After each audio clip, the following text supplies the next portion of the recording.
Subscribe करिए hi-fi study channel को, bell icon को प्रेस कीजिए लेटेस्ट वीडियो अपडेट सबसे पहले पाने के लिए। हेलो दोस्तों, फिर से आप सभी का बहुत बहुत स्वागत करता हूं आपके अपने चैनल हाईफाई स्टडी पे। दोस्तों आज की जो वीडियो है वो आप सभी के लिए बेहद इंपॉर्टेंट होने वाली है। वीडियो क्या होने वाली दोस्तों, यहाँ पर हिंदी के हम लोग बहुत ही इंपॉर्टेंट आपके 50+ क्वेश्चन करने वाले हैं। 50+ क्वेश्चन आपके हिंदी के करने वाले हैं, जो कि आपके लिए बहुत ज़्यादा स्पेशल होने वाले हैं, बहुत ही ज़्यादा इंपॉर्टेंट होने वाले हैं। ठीक है, यहाँ पर 50+ हम लोग यहाँ पे बहुविकल्पी आप लिख के क्वेश्चन जो हैं वो भी इंक्लूड होंगे। लगभग बहुत ही इंपॉर्टेंट क्वेश्चन आपके यहाँ पर इंक्लूड होने वाले हैं। सबसे पहले क्वेश्चन की अगर बात करते हैं, यहाँ पर दिया गया है कि उक्त कथन किसका है। उक्त कथन जो है वो किसका है, यानी उच्चारण में तनिक सा दोष आने पर अर्थ का अनर्थ में परिवर्तित हो जाना या परिवर्तित हो जाता है तो उसे क्या कहते हैं। ठीक है ना, यह कथन किसका है, उक्त कथन किसका है, कालिदास का है, भास का है, सूरदास का या पाणिनि का। तो सर राइट आंसर हमारा यहाँ पर क्या हो जाएगा, पाणिनि हो जाएगा। जितने भी साथी राइट आंसर दे रहे हैं पाणिनि, वो राइट आंसर हमारा हो जाएगा, ऑप्शन नंबर डी के साइड चला जाएगा। आगे बात करते हैं यहाँ पर कि संस्कृत लेखन का दोष है। संस्कृत लेखन का दोष क्या होता है। संस्कृत लेखन का दोष आपका लेखन हेतु अधूरी जानकारी भी होती है और लेखन में जल्दबाजी भी होती है, अनुस्वार तथा अनुनासिक का पर्याप्त ज्ञान ना होना। और सर ऑप्शन नंबर डी को लॉक करते हैं। सर ऑप्शन नंबर दा को लॉक करते हैं। हमारा right answer sir option number D हो जाएगा, यहाँ पर उपर्युक्त सभी हो जाएगा। अगला प्रश्न यहाँ पर हो जाएगा कि व्यंजकों के कितने भेद होते हैं। जी हाँ दोस्तों, व्यंजकों के कितने भेद होते हैं। तो सर पहला ऑप्शन यहाँ पर हो जाएगा 6 भेद होते हैं। दूसरा ऑप्शन सर हो जाएगा यहाँ पर 2 भेद होते हैं, 4 भेद होते हैं, 3 भेद होते हैं। तो व्यंजकों के आपको तो पता ही है कितने भेद होते हैं, 3 भेद होते हैं। कौन कौन से होते हैं कमेंट बॉक्स में जरूर से जरूर आप सभी साथी बताएंगे। अगले 4th नंबर क्वेश्चन की बात करते हैं। यहाँ पर सुपर फास्ट तरीके से हम लोग देखेंगे, ठीक है ना। यहाँ पर हम लोग सुपर फास्ट तरीके से देखने वाले हैं क्वेश्चनों को, जल्दी कम समय में ज़्यादा क्वेश्चन कवर करेंगे, क्योंकि आपको पता है टाइम आपके पास बहुत ही ज़्यादा कम बचा हुआ है, ये तो आपको तो पता ही है। ठीक है, तो हम बात करते हैं यहाँ पर किसके, अंतस्थ व्यंजन है। अंतस्थ व्यंजन इसमें से कौन सा हो जाएगा, तो सर अंतस्थ व्यंजन आपका रा हो जाएगा। ठीक है ना, यहाँ पर आपका शा दा शा नहीं होगा। सर ऑप्शन नंबर ए को लॉक करेंगे, हमारा ऑप्शन नंबर ए के साइड चला भी जाएगा। अगला प्रश्न 5 नंबर कहता है कि ह्रस्व स्वरों की संख्या कितनी होती है सर, है ना। जो हमारे ह्रस्व स्वर होते हैं उनकी संख्या कितनी होती है, तो उनकी संख्या 9 होती है, 3 होती है, 5 होती है, 7 होती है। तो यहाँ पर जितने भी हमारे साथी आंसर दे रहे हैं, ह्रस्व स्वरों की संख्या 7 होती है, सॉरी 5 होती है। ठीक है ना, कितनी होती है, 5 होती है। सर ऑप्शन नंबर सी को लॉक करेंगे, यहाँ पे ऑप्शन नंबर सी को लॉक करेंगे, 5 होती है। अगला हमारा प्रश्न हो जाता है यहाँ पर 6 नंबर प्रश्न ये कहता है कि ऊष्म व्यंजन है, इसमें से कौन से ऊष्म व्यंजन है। यहाँ पर ऊष्म व्यंजन कौन से हैं, छा है, शा है, ला है, वाह है। तो ऊष्म व्यंजन यहाँ पर ऑप्शन नंबर बी को सर लॉक करेंगे, षटकोण वाला शा। ठीक है, ऑप्शन नंबर बी। अगला क्वेश्चन कहता है यहाँ पर कि स्वर तथा व्यंजनों की कुल संख्या कितनी है। स्वर तथा व्यंजनों की कुल संख्या कितनी है, यानी स्वरों की संख्या तथा व्यंजनों की कुल संख्या कितनी है। तो सर आपको तो यहाँ पर आंसर तो मिल ही गया होगा, आंसर तो आपको मिल ही गया। स्वर तथा व्यंजनों की कुल संख्या कितनी होती है, यानी कि स्वर कितने होते हैं और आपके व्यंजन कितने होते हैं, है ना। स्वर कितने होते हैं, व्यंजन कितने होते हैं। तो यहाँ पर टोटल स्वरों की संख्या कितनी बताई गई, 9 बताई गई है, लेकिन टोटल हमारे वर्ड कितने होते हैं, 46 होते हैं, और व्यंजन हमारे कितने होते हैं, 33 होते हैं, है ना। ठीक है, चलिए आगे बात करते हैं यहाँ पर कि स्वर के कितने भेद होते हैं। इसका आंसर आप लोग जल्दी से बताइए।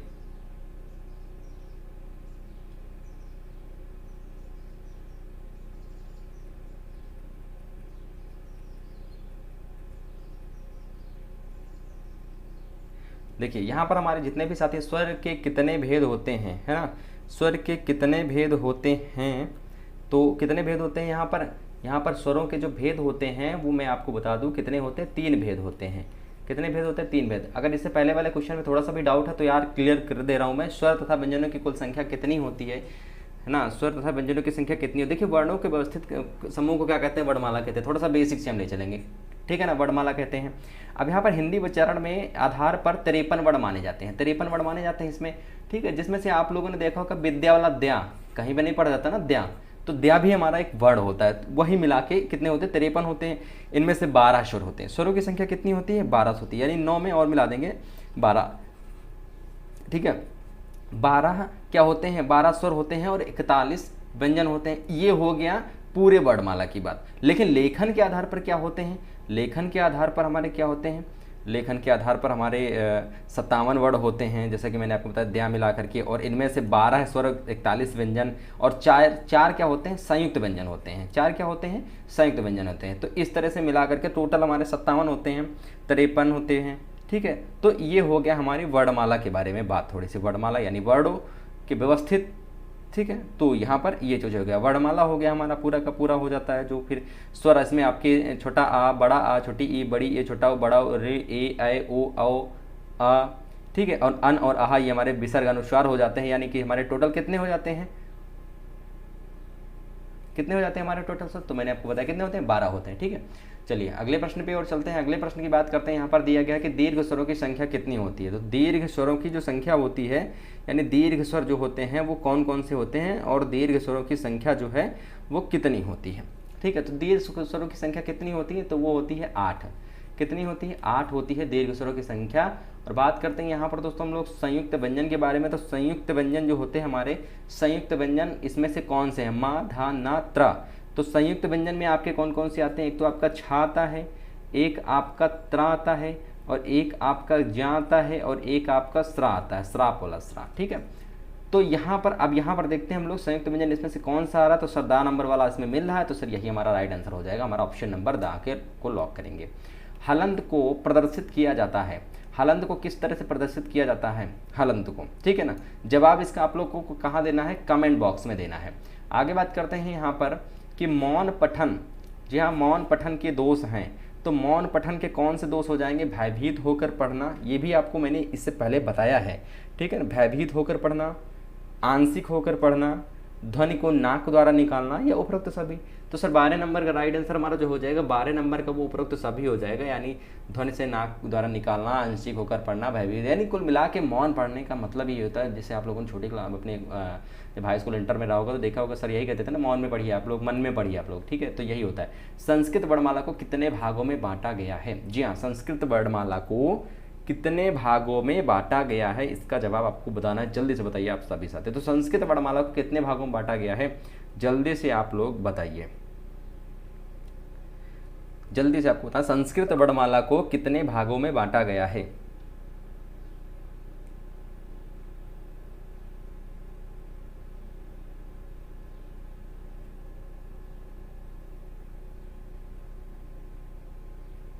चलिए जल्दी से बताइए आप लोग।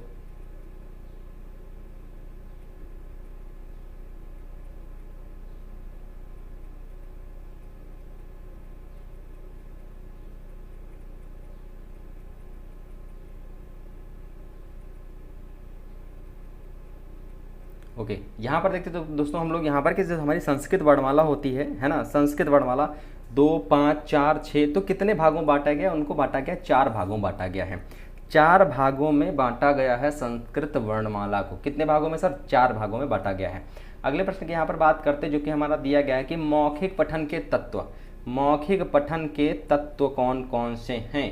तो मौखिक पठन के तत्व आपका इसमें मौखिक पठन के तत्व जो हैं वो आपका इसमें शुद्ध उच्चारण भी आ जाता है, स्पष्ट स्वर भी आ जाता है, मधुर ध्वनि भी आ जाता है। सर ऑप्शन नंबर दा को लॉक करेंगे, यानी उपरोक्त सभी हो जाएगा हमारा राइट आंसर। सर क्या हो जाएगा सर, हमारा उपरोक्त सभी हो जाएगा हमारा राइट आंसर। ठीक है, अगले प्रश्न की बात करते हैं, जो कि यहाँ पर दिया गया 15 नंबर, किसी भी भाषा को सीखने का महत्वपूर्ण साधन है, किसी भी भाषा को सीखने का महत्वपूर्ण साधन है, समाचार पत्र, दूरदर्शन, पत्र पत्रिकाएं, साहित्य। तो सर 15 नंबर का राइट आंसर हमारा ऑप्शन नंबर ए को लॉक करेंगे सर, समाचार पत्र। ठीक है ना, क्या होता है, समाचार पत्र। सर ऑप्शन नंबर ए को लॉक करेंगे, यहाँ पर हमारा क्या हो जाएगा, समाचार पत्र हो जाएगा। अब यहाँ पर हम बात करते हैं अपने नेक्स्ट क्वेश्चन की, जो कि हमारा दिया गया है, क्या दिया गया है, वो दिया गया हमारा कि कबीर की प्रमुख रचना है। कबीर की प्रमुख रचना कौन सी है, आपको तो पता होना चाहिए, साखी शब्द रमैनी। तो यहाँ पर सर हमारा right answer option number A हो जाएगा। यहाँ पर साखी चूंकि मिल रहा है तो ऑप्शन नंबर ए को यहाँ पर हम लोग लॉक कर देंगे। ज्ञानाश्रयी शाखा, जो आपको पता होगा ज्ञानाश्रयी, तो ज्ञानाश्रयी शाखा के प्रधान कवि कौन थे, ज्ञानाश्रयी शाखा के प्रधान कवि थे कौन थे इसमें से। तो इसमें से ज्ञानाश्रयी शाखा के जो प्रधान कवि थे तो वो कौन थे, कबीरदास जी थे, कबीरदास जी थे। ठीक है, कौन थे, कबीरदास जी थे। अब अगले प्रश्न की यहाँ पर बात करते हैं, जो कि हमारा दिया गया है, जयशंकर प्रसाद की प्रमुख रचना थी। जयशंकर प्रसाद की प्रमुख रचना थी मंगल घट थी, विश्ववेदना थी, ध्रुव स्वामिनी थी, या इनमें से कोई नहीं। तो सर 18 नंबर का राइट आंसर हमारा ऑप्शन नंबर सा हो जाएगा। 18 नंबर का हमारा ऑप्शन नंबर सा हो जाएगा, ध्रुव स्वामिनी जयशंकर प्रसाद की रचना थी। अगला प्रश्न हमारा यहाँ पर हो जाता है ये, मैथिली शरण गुप्त का खंड काव्य है। मैथिली शरण गुप्त का खंड काव्य क्या हो जाएगा? तो सर उनका खंड काव्य हो जाएगा पंचवटी। उनका खंड काव्य क्या हो जाएगा सर? पंचवटी हो जाएगा। सर ऑप्शन नंबर ए को यहाँ पर लॉक कर देंगे हम लोग। किसको लॉक करेंगे सर? ऑप्शन नंबर ए को लॉक करेंगे। अगला हम लोग देखेंगे सुपर फास्ट तरीके से, महादेवी वर्मा की प्रमुख रचना है। तो महादेवी वर्मा की प्रमुख रचना है यामा। यामा इसमें से जो है वो महादेवी वर्मा की प्रमुख रचना है। अगला प्रश्न यहाँ पर हो जाएगा यहाँ पर कि महावीर प्रसाद द्विवेदी जी ने किस पत्रिका का संपादन किया? तो महावीर प्रसाद द्विवेदी जी ने किस पत्रिका का संपादन किया है? तो उन्होंने सरस्वती पत्रिका का संपादन किया है। किसका किया है सर? सरस्वती पत्रिका का संपादन किया है। अगला प्रश्न हमारा हो जाएगा, हरिवंश राय बच्चन जी ने किस आत्मकथा की रचना की है? एक दिन, मेरी भारत यात्रा, क्या भूलूं क्या याद करूं, या इनमें से कोई नहीं। तो सर राइट आंसर हमारा ऑप्शन नंबर सा हो जाएगा। ऑप्शन नंबर सा हो जाएगा, क्या हो जाएगा सर? क्या भूलूं क्या याद करूं, है ना? क्या भूलूं क्या याद करूं, हमारा ऑप्शन नंबर सा राइट आंसर हो जाएगा। सर इसी को हम लोग लॉक भी कर देंगे। अगला प्रश्न हमारा यहाँ पर कहता है कि गबन और गोदान किसकी प्रमुख रचना है? तो सर गबन और गोदान जो है वो किसकी प्रमुख रचना है? यहाँ पर प्रमुख रचना की बात की गई है, तो वो हो जाएगा प्रेमचंद्र, मुंशी प्रेमचंद। मुंशी प्रेमचंद हमारा राइट आंसर यहाँ पर हो जाएगा ऑप्शन नंबर डी। अगला प्रश्न हमारा कहता है कि पाठ्य वस्तु से क्या तात्पर्य है? तो समाचार पत्र, पत्र पत्रिकाएं, संदर्भ पुस्तकें, या उपरोक्त सभी। तो पाठ्य वस्तु से संबंधित आपका यहाँ पर पढ़ने योग्य जो है वो समाचार पत्र भी आ जाता है, आपका पत्रिकाएं भी पढ़ने योग्य पाठ्य वस्तु हैं, और संदर्भ पुस्तकें जो हैं वो भी पढ़ने युक्त हैं। इस वजह से हमारा पाठ्य वस्तु से क्या तात्पर्य? तो सर उपरोक्त सभी हो जाएगा। अगला हमारा क्वेश्चन हो जाएगा कि बीजक नामक ग्रंथ किससे संबंधित है? तो बीजक नामक जो ग्रंथ है वो दिनकर से है, तुलसीदास से है, कबीर से है, या सूरदास से? तो सर 25 नंबर का राइट आंसर हमारा क्या हो जाएगा? सर 25 नंबर का राइट आंसर हमारा जो हो जाएगा वो हमारा ऑप्शन नंबर सा हो जाएगा, बीजक किसकी रचना है? बीजक नामक ग्रंथ किससे संबंधित है? तो बीजक नामक ग्रंथ जो है वो कबीरदास जी से संबंधित है। 26 नंबर क्वेश्चन का जवाब आपको कमेंट बॉक्स में देना है। तुलसीदास जी का जन्म कब हुआ? तुलसीदास जी का जन्म हुआ था, कब हुआ था? संवत 1555 में। संवत की बात की गई है 1600 में, 1700 में, 1400 में। आप लोगों ने बोला सुना होगा तुलसी धरो शरीर वाला, ठीक है ना? सन 1600 संवत में, 1700 कब? तो मुझे आंसर तो पता नहीं, आपको कमेंट बॉक्स में जरूर बताना, ठीक है? चलिए अभी बता देंगे, तो आप लोग कमेंट बॉक्स में क्या बताओगे? ऑफलाइन कमेंट बॉक्स में आपको देना है। बिहारी जी सर्वश्रेष्ठ कवि थे। बिहारी जी जो थे वो सर्वश्रेष्ठ कवि थे। वो सर्वश्रेष्ठ जो कवि थे वो कहाँ के थे? रीतिकाल, भक्तिकाल, भक्ति काव्य धारा, या आधुनिक, या प्राचीन? तो सर रीतिकाल हमारा राइट आंसर हो जाएगा। क्या हो जाएगा सर? बिहारी जी सर्वश्रेष्ठ कवि थे रीतकाल के। अगला हमारा प्रश्न हो जाता है यहाँ पर कि जयशंकर प्रसाद जी का स्वर्गवास हुआ था। जयशंकर प्रसाद जी का स्वर्गवास हुआ था सन 1937 में, 1987 में, 1940 में, 1950 में। तो सर जयशंकर प्रसाद जी का स्वर्गवास हुआ था सन 1937 में हुआ था, 1987 में हुआ था, 1940 में हुआ था, या 1950 में हुआ था? तो सर राइट आंसर हमारा ऑप्शन नंबर ए के साइड चला जाएगा। क्या हो जाएगा? 1937। 1937। चलिए अगले प्रश्न की बात करते हैं। परिमल काव्य के रचयिता थे। परिमल काव्य के रचयिता कौन थे? कबीर थे, बाबू गुलाब राय थे, महादेवी वर्मा थे, या सूर्यकांत त्रिपाठी निराला थे? तो सर परिमल के काव्य के रचयिता जो थे वो सूर्यकांत त्रिपाठी निराला जी थे। अगले प्रश्न की यहाँ पर बात करते हैं 30 नंबर की, पंचपात्र के लेखक हैं, ठीक है? पंचपात्र के लेखक कौन है? पद्मलाल पुन्नालाल बख्शी, या फिर वाजपेयी जी, या फिर डॉक्टर नगेंद्र, या मिश्र जी? तो सर राइट आंसर यहाँ पर क्या हो जाएगा? तो सर राइट आंसर हमारा ऑप्शन नंबर ए हो जाएगा, श्री पद्मलाल पुन्नालाल बख्शी जी, ठीक है? चलिए अगले प्रश्न की बात करते हैं जो कि 31 नंबर दिया गया कि वीणा काव्य रचना के रचयिता हैं। वीणा काव्य रचना के रचयिता हैं सुमित्रा नंदन पंत, सोहन लाल द्विवेदी, सुभद्रा कुमारी चौहान, या राम कुमार वर्मा? तो सर राइट आंसर 31 नंबर का क्या हो जाएगा? वो हो जाएगा हमारा ऑप्शन नंबर ए हो जाएगा। क्या हो जाएगा सर? ऑप्शन नंबर ए हो जाएगा, सुमित्रा नंदन पंत। अगला प्रश्न हमारा यहाँ पर हो जाएगा कि राम नरेश त्रिपाठी का जन्म हुआ था। राम नरेश त्रिपाठी का जन्म हुआ था सन 1889 में, सन 1905 में, सन 1904 में, सन 1907 में? तो भाई राइट आंसर हमारा क्या हो जाएगा यहाँ पर? राइट आंसर हमारा हो जाएगा ऑप्शन नंबर ए को लॉक करेंगे यहाँ पर। सर किसको लॉक करेंगे? ऑप्शन नंबर ए को लॉक करेंगे, 1889। अगला प्रश्न कहता है यहाँ पर कि दोस्तों कि काशी में नागरी प्रचारी जो सभा हुई थी उसकी स्थापना की थी, उसकी स्थापना किसने की थी? तो उसकी स्थापना आपको पता होगा, नागरी प्रचारी जो सभा थी उसकी स्थापना श्याम सुंदर दास ने की थी। किसने की थी सर? श्याम सुंदर दास ने की थी। आपके काफ़ी सारे क्वेश्चन यहाँ से इंपॉर्टेंट बहुत ही ज़्यादा इंपॉर्टेंट क्वेश्चन आपके हो जाएंगे, जो कि बहुत ही ज़्यादा इंपॉर्टेंट है, ठीक है। तो इनको आप लोग ज़रूर अपने तरीके से आप लोग देख लीजिएगा, और इनकी पीडीएफ जो है वो मैं इसकी पीडीएफ मोस्टली टेलीग्राम पे आपको प्रोवाइड कर दूंगा, ठीक है, वो भी आप लोग देख लीजिएगा। तो काशी में नागरी प्रचारी सभा की स्थापना की थी, किसने की थी सर?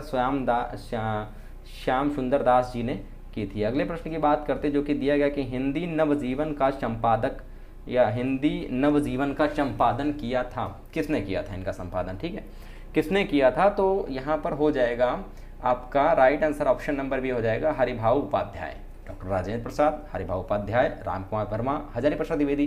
तो राइट आंसर हमारा ऑप्शन नंबर बी के साइड ही चला जाएगा, हरिभाऊ उपाध्याय, ठीक है। चलिए अगला प्रश्न 35 नंबर कहता है कि खूब लड़ी मर्दानी वह तो झांसी वाली रानी थी की रचयिता थी। इनकी रचयिता कौन थी? तो आपने पढ़ा होगा, इसको आपने पढ़ा होगा, महादेवी वर्मा, मन्नू भंडारी, मीराबाई, सुभद्रा कुमारी चौहान। तो सर राइट आंसर हमारा ऑप्शन नंबर डी हो जाएगा, सुभद्रा कुमारी चौहान हो जाएगा हमारा राइट आंसर। अगले प्रश्न की बात करते हैं कि काव्यों महाकाव्यों में सारगंभित वाक्यों को कहते हैं, वाक्यों को कहते हैं क्या कहते हैं? सूक्ति कहते हैं, छंद कहते हैं, श्लोक कहते हैं, या गर्भ वाक्य कहते हैं? तो राइट आंसर हमारा यहाँ पर हो जाएगा सूक्ति हो जाएगा, ठीक है ना। क्या हो जाएगा? सूक्ति हो जाएगा हमारा राइट आंसर। अगला प्रश्न 37 नंबर क्वेश्चन कहता है कि हितम मनोहार चा दुर्लभम वाचा सूक्त किस वाक्य की है? सूक्त किस वाक्य की है ये आपको बताना है, किस वाक्य की है। तो यहाँ पर किस वाक्य की हो जाएगी? कितार्जुन नियम की वाक्य हो जाएगी। किस काव्य की हो जाएगी? किरातार्जुनियम हो जाएगा, ठीक है। चलिए किरातार्जुनियम। अगला प्रश्न बताइए आप लोग, अगला प्रश्न जल्दी से आप लोग बताइए।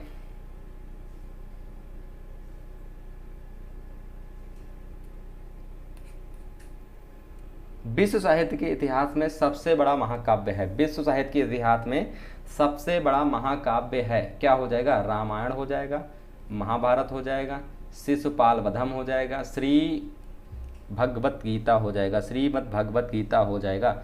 तो सर राइट आंसर हमारा यही हो जाएगा, option number D, Shrimad Bhagavad Gita हो जाएगा राइट आंसर। यहाँ से हमारे शुरू होते 2016 में पूछे गए क्वेश्चन सुगम शब्द का विलोम है, सुगम शब्द का विलोम क्या हो जाएगा? 2016 में क्वेश्चन ये पूछा गया है, बहुत इंपॉर्टेंट क्वेश्चन है आप सभी के लिए, ठीक है। 2016 में क्वेश्चन ये पूछा भी गया, याद रखिएगा आप लोग। तो यहाँ पर क्या हो जाएगा? सुगम शब्द का विलोम क्या हो जाएगा? दुर्गम हो जाएगा। क्या हो जाएगा सर? दुर्गम हो जाएगा। अगला प्रश्न यहाँ पर हो जाएगा कि रवींद्र शब्द में संधि है, 2016 में पूछा भी गया है, तो ये दीर्घ संधि हो जाएगा, रवींद्र, ठीक है ना। खींच के बात हो रही है यहाँ पर, इसका नियम तो आपको पता ही होगा, परिभाषा भी आपको पता ही होगी। जयशंकर प्रसाद की रचना है, 2016 में क्वेश्चन ये भी पूछा गया है, जयशंकर प्रसाद की रचना कामायनी है ना। कामायनी रचना किसकी है? जयशंकर प्रसाद की है। दुर्लभ को न सताइए जाकी मोटी हाय उपयुक्त पंक्ति के रचनाकार हैं, 2016 में क्वेश्चन ये भी पूछा गया है। तो सर इसके रचनाकार कौन हो जाएंगे? इसके रचनाकार हो जाएंगे सर ऑप्शन नंबर ए, दुर्लभ को न सताइए जाकी मोटी हाय, कबीर दास जी की रचना है ये पंक्ति, कबीर दास जी रचनाकार हैं इसके, ऑप्शन नंबर ए। दमन का तुकांत शब्द है, 2016 में क्वेश्चन पूछा गया है, कदम्ब, तरस, धमक या हृदय। तो दमक का तुकांत शब्द की बात की गई यहाँ पर, तो सर ऑप्शन नंबर सा को लॉक करेंगे। किसको लॉक करेंगे सर? ऑप्शन नंबर सा को लॉक करेंगे, धमक, है ना, धमक। चलिए 44 नंबर क्वेश्चन कहता है यहाँ पर कि पुरस्कार कहानी के लेखक हैं, 2017 में पूछा भी गया है, प्रेमचंद्र, महादेवी वर्मा, जयशंकर प्रसाद या बालकृष्ण भट्ट। तो सर राइट आंसर हमारा ऑप्शन नंबर शाह हो जाएगा, जयशंकर प्रसाद यहाँ पर हमारा राइट आंसर हो जाएगा। करेक्ट आंसर हमारा जयशंकर प्रसाद हो जाएगा, हमारा ऑप्शन नंबर शाह के साइड चला जाएगा। अगला प्रश्न हो जाएगा कि प्रत्युपकार शब्द में प्रयुक्त उपसर्गों की संख्या है, आयुक्त उपसर्गा का संख्या है, 2017 में क्वेश्चन पूछा गया है, तो इनकी संख्या जो हो जाएगी वो आपको तो पता है, यहाँ पर थोड़ा सा जो ऑप्शन है वो चेंज हो गया, तो सर ऑप्शन नंबर बा के साइड चला जाएगा, कितने हो जाएंगे 2 हो जाएगा यहाँ पर हमारा राइट आंसर, ठीक है 2। अगला प्रश्न यहाँ पर हो जाएगा कि रेखांकित शब्द में प्रयुक्त समास 2017 में पूछा भी गया, अव्ययी भाव तत्पुरुष समास, कर्मधारय या बहुव्रीहि समास। तो 46 नंबर का राइट आंसर हमारा तत्पुरुष हो जाएगा। क्या हो जाएगा सर? तत्पुरुष समास हो जाएगा हमारा, 2017 में पूछा भी गया है, वेरी मोस्ट इंपॉर्टेंट क्वेश्चन है। अगला क्वेश्चन यहाँ पर है कि शताब्दी एक्सप्रेस के समय पर पहुँचने की संभावना है, शताब्दी एक्सप्रेस के समय पर पहुँचने की संभावना है, वाक्य किस प्रकार का है, वाक्य किस प्रकार का वाक्य है। 2017 में ये भी क्वेश्चन आपका पुटअप किया गया, पूछा गया है। तो यहाँ पर हो जाएगा दोस्तों हमारा संदेशवाचक, यानी संदेश दिया जा रहा है, पूछता नहीं आप लोग को, कहता नहीं कि स्टेशन पे आप जो जाएंगे तो वहाँ पे कहेंगे ना शताब्दी एक्सप्रेस के पहुँचने का समय की संभावना है, इतनी समय संभावना है, तो मतलब वो क्या किया जा रहा है, एक प्रकार का संदेश मैसेज दिया जा रहा है। अगला हमारा क्वेश्चन आ जाएगा कि शुद्ध वर्तनी वाले शब्द का चयन करें। 2017 में भी पूछा गया है, उपर्युक्त, उपयुक्त, उपरोक्त या उपरोक्त, ठीक है। यहाँ पर शुद्ध वर्तनी का चयन करना है आपको, तो यहाँ पर उपर्युक्त हो जाएगा, ये तो आपको पता ही है, ऐसे लिखा जाता है। ऑप्शन नंबर बी को लॉक करेंगे। अगला 49 नंबर क्वेश्चन कहता है कि मेघदूत किस रचनाकार की कृति है। 2018 में भी क्वेश्चन पूछा गया है, मेघदूत किस रचनाकार की कृति है। तो मेघदूत किसकी है? कालिदास जी की है। किसकी है सर? कालिदास जी की है। ऑप्शन नंबर किसको लॉक करेंगे? सा को लॉक करेंगे।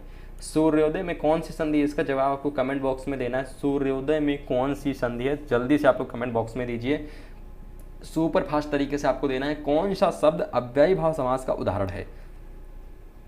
2018 में क्वेश्चन पूछा गया है, कौन सा शब्द अव्ययी भाव समास का उदाहरण है। तो कौन सा है? प्रत्येक। प्रत्येक जो है वो अव्ययी भाव समास का उदाहरण है। अशुद्ध शब्द की पहचान कीजिए। 2018 में भी पूछा गया है, प्रभु, प्रणाम, प्रतिष्ठा या प्रकांड। तो प्रभु जो है वो अशुद्ध है, प्रभु होता है ना, प्रभु होता है, ना कि प्रभु होता है, तो अशुद्ध है। यहाँ पर प्रणाम जो है वो भी शुद्ध है, प्रतिष्ठा भी शुद्ध है, प्रकांड भी शुद्ध है, लेकिन प्रभु जो है वो अशुद्ध है। यहाँ पर अशुद्ध की पहचान भी करना था। अगला हो जाएगा, शुद्ध वर्तनी वाले शब्द का चयन कीजिए। 2018 में पूछा गया है, आशीर्वाद, आशीर्वाद, आशीर्वाद या आशीर्वाद। आई डोंट नो क्या लिखा हुआ, मैं खुद नहीं पढ़ पा रहा हूँ क्या लिखा हुआ, इसका मतलब क्या निकलेगा। तो सर यहाँ पर राइट आंसर हमारा क्या हो जाएगा? आशीर्वाद हो जाएगा, ठीक है ना, आशीर्वाद हो जाएगा, आशीर्वाद हो जाएगा। चलिए अगला हमारा क्वेश्चन हो जाएगा कि जमीन पक गई है काव्य संग्रह है। 2019 में पूछा भी गया है ये क्वेश्चन, जयशंकर प्रसाद का, सुभद्रा कुमारी चौहान का, केदारनाथ सिंह का या अज्ञेय का। तो सर राइट आंसर हमारा ऑप्शन नंबर सी हो जाएगा। क्या हो जाएगा? केदारनाथ हो जाएगा। जमीन पक गई है काव्य संग्रह है केदारनाथ का। अगला क्वेश्चन 55 नंबर कहता है कि देवेंद्र शब्द में संधि है। 2019 में पूछा भी गया है ये, देवेंद्र शब्द में संधि है, 2019 में पूछा भी गया है ये। तो सर राइट आंसर हमारा क्या हो जाएगा? सर राइट आंसर हमारा ऑप्शन नंबर बा हो जाएगा। क्या हो जाएगा सर? ऑप्शन नंबर बा हो जाएगा हमारा राइट आंसर। क्या हो जाएगा सर? ऑप्शन नंबर बा को लॉक करेंगे। यहाँ पर क्या हो जाएगा? गुण संधि हो जाएगा। अगला क्वेश्चन यहाँ पर हो जाएगा कि तुम अपने कार्य में सफल रहो, वाक्य किस प्रकार का वाक्य है। 2019 में पूछा गया है क्वेश्चन। ये कब पूछा गया सर? 2019 में पूछा गया है ये question. Very most important question है। 56 नंबर का राइट आंसर हमारा इच्छावाचक हो जाएगा। तुम अपने कार्य में सफल रहो, इच्छावाचक है ये। अगला हो जाएगा यहाँ पर 57 नंबर क्वेश्चन कहता है कि स्वर शब्द का अर्थ है। 2019 में पूछा गया है ये, साफ सुथरा या साफ सुथरा, छाती, कंधा या सुंदर आँख। तो स्वच्छ शब्द का जो हुआ है वो हुआ है स्वच्छ। यहाँ पर स्वच्छ वाला, साफ सफाई वाले की बात नहीं कि छा देखना है आप लोग, पीछे छतरी वाला सा लग गया। तो यहाँ पर सुंदर आँख की बात हो रही है। किसकी बात हो रही है सर? सुंदर आँख की बात हो रही है। अगला और आज का लास्ट प्रश्न, सुंदरता शब्द में संज्ञा है। सुंदरता शब्द में संज्ञा है, इसमें से कौन सी संज्ञा है वो आपको बताना है। तो सर यहाँ पर संज्ञा हो जाएगी हमारी भाववाचक संज्ञा, क्योंकि सुंदरता क्या है? एक भाववाचक संज्ञा है, ठीक है। सुंदरता क्या है सर? एक भाववाचक संज्ञा। तो उम्मीद करते हैं आज का सेशन आपको पसंद आया होगा। वीडियो पसंद आया तो वीडियो को ज़्यादा से ज़्यादा आप लोग लाइक करें, शेयर करें अपने दोस्त मित्रों के साथ, क्योंकि 58 के 58 यहाँ पर बहुविकल्पी क्वेश्चन आपके कंप्लीट करा दिए गए। इसी तरह के आपके सुपर फास्ट तरीके से 3-4 वीडियो बहुविकल्पी, 3 वीडियो और बहुविकल्पी के आ जाएंगे। उसके बाद आपको कहीं देखने की जरूरत नहीं पड़ेगी, यानी उसी में से आपके 5 क्वेश्चन जो है वो उठा लिए जाएंगे, ठीक है। तो तैयारी आप लोग बेटर तरीके से करते रहिए, जितने भी स्टूडेंट फ्रेश वाले हैं। बाकी बैक वाले बैक की तैयारी अपनी करते रहें, ठीक है ना। तो मिलते हैं नेक्स्ट वीडियो के साथ, तब तक जय हिंद, जय भारत, वंदे मातरम।